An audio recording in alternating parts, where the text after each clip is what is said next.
करवा चौथ की व्रत विधि व कथा। विधि। सामग्री: रोली, मोली, पताशा, चावल, गेहूं, करवा, पानी का कलश, लाल कपड़ा, चांदी की अंगूठी, एक ब्लाउज पीस। पूजा: कार्तिक कृष्ण पक्ष की चतुर्थी को करवा चौथ का व्रत रखा जाता है। यह व्रत सुहागिन महिलाएं अपने पति की लंबी आयु व स्वस्थ जीवन के लिए करती है। इस दिन एक करवा या गिलास लेकर उसमें चावल भरे, उसमें एक सिक्का व एक पताशा डाले व लाल कपड़े से बांध दे।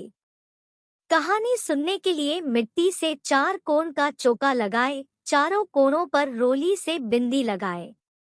बीच मिट्टी या सुपारी से गणेश जी बनाकर रखे और रोली, मोली व चावल से गणेश जी की पूजा करे। अब चौके के ऊपर करवा रखे, उस पर ब्लाउज पीस रखे, पानी का कलश, पताशा व चांदी की अंगूठी रखे। अपने हाथ में 4 गेहूं के दाने लेकर कथा सुने। जब चौथ की कथा सुनने के बाद जो 4 गेहूं के दाने हैं, उसे तो रात में चांद को अर्घ देने के लिए रख ले व दूसरे 4 दाने लेकर गणेश जी की कहानी सुने और उसके बाद सूर्य को अर्घ दे। जो चांदी की अंगूठी हमने पूजा में रखी थी उसे भी अर्घ देते समय हाथ में ले लेवे। रात में चंद्रोदय होने पर जो गेहूं के दाने रखे हैं उससे अर्घ दे व भोग लगाए। करवा और ब्लाउज पीस अपनी सास या ननद को दे, उसके बाद अपना व्रत खोले। कथा। 7 भाई थे, उनके एक बहन थी। सभी भाई अपनी बहन से बहुत प्यार करते थे और हमेशा उसके साथ ही खाना खाते थे। जब बहन की शादी हो गई तो बहन ने करवा चौथ का व्रत किया। सभी भाई शाम को खाना खाने बैठे तो अपनी बहन को खाने के लिए बुलाया। तब बहन ने कहा कि आज मेरे चौथ माता का व्रत है। तब भाइयों ने सोचा कि चांद पता नहीं कब तक उदय होगा, अपनी बहन तो भूखी है। उन सबने उपाय सोचा और पहाड़ पर जाकर आग जलाई और उसके आगे चालनी लगाकर चांद बना दिया और बोले कि बहन चांद उग आया। वह अपनी भाभियों से बोली कि चांद उग आया, तो भाभियां बोली कि ये चांद आपके लिए उगा है। वह भोली थी, नकली चांद के अर्घ देकर भाइयों के साथ खाना खाने बैठ गई। उसने जैसे ही पहला ग्रास तोड़ा तो उसमें बाल आ गया।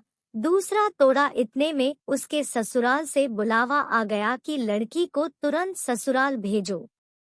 जब माँ ने बेटी को विदा करने के लिए कपड़ों का बक्सा खोला तो उसमें भी सबसे पहले काला कपड़ा ही निकला। तब माँ बहुत डर गई। उसने अपनी बेटी को एक चांदी का सिक्का देते हुए कहा कि तुझे रास्ते में जो भी मिले उसके पैर छूती जाना और जो तुझे सुहागन होने का आशीर्वाद दे उसे ये सिक्का दे देना और अपने पल्लू पर गांठ बांध लेना। वो पूरे रास्ते ऐसा ही करती गई पर किसी ने उसे सुहागन होने का आशीर्वाद नहीं दिया। जब वह अपने ससुराल पहुंची तो बाहर उसकी जेठुती खेल रही थी। उसने उसके पैर छुए तो उसने सदा सुहागन का आशीर्वाद दिया। तो उसने सिक्का जेठुती को दिया और पल्लू पर गांठ बांध ली। जब घर के अंदर गई तो देखा कि उसका पति मरा पड़ा है। जब उसके पति को जलाने के लिए ले जाने लगे तो उसने नहीं ले जाने दिया।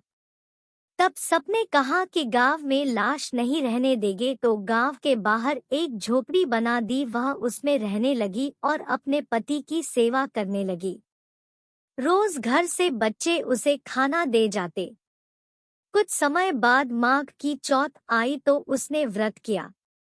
रात को चौथ माता गाजती गरजती आई तो उसने माता के पैर पकड़ लिए। माता पैर छुड़ाने लगी, बोली 7 भाइयों की बहन घनी भूखी, मेरे पैर छोड़।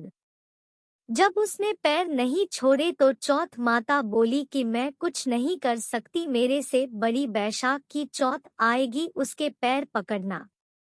कुछ समय बाद बैशाख की चौथ आई तो उसने कहा कि मैं कुछ नहीं कर सकती, मेरे से बड़ी भादवे की चौथ आएगी, उसके पैर पकड़ना।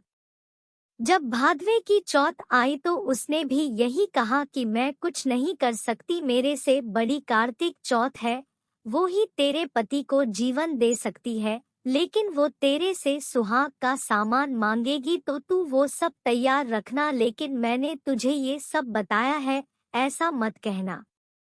जब कार्तिक चौथ आई तो उसने अपने पति के लिए व्रत रखा। रात को चौथ माता आई तो उसने पैर पकड़ लिए तो माता बोली, 7 भाइयों की लाडली बहन घड़ी भूखी, घड़ी तिसाई, पापिनी मेरे पैर छोड़। तब वो बोली कि माता मेरे से भूल हो गई, मुझे माफ कर दो और मेरे पति को जीवन दान दो। जब उसने माता के पैर नहीं छोड़े तो माता बोली कि ठीक है, जो सामान मैं मांगू वो मुझे लाकर दे। माता ने जो सामान मांगा वो उसने लाकर दे दिया। तब चौथ माता बोली कि तुझे ये सब किसने बताया?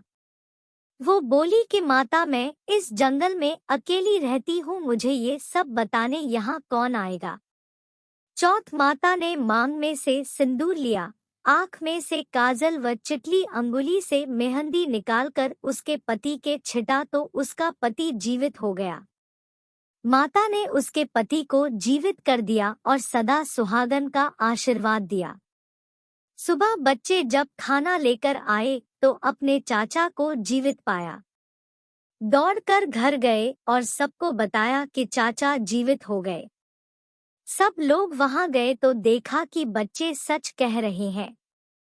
अपने बेटे को जीवित देखकर सास बहू के पैर पड़ने लगी तो बहू बोली, सासू जी आप ये क्या कर रही है? मैंने कुछ नहीं किया, ये तो चौथ माता ने किया है। हे चौथ माता, जैसे उसको सुहाग दिया वैसे सभी को देना।